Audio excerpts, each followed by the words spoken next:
xin mời các con. Hi everyone. Is it an exciting performance, Khánh Linh? Yes, I think the next dancing performance will be special. What performance is it?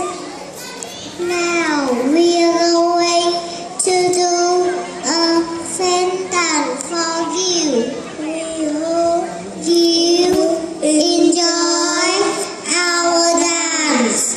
tiết mục vừa rồi thật vui nhộn và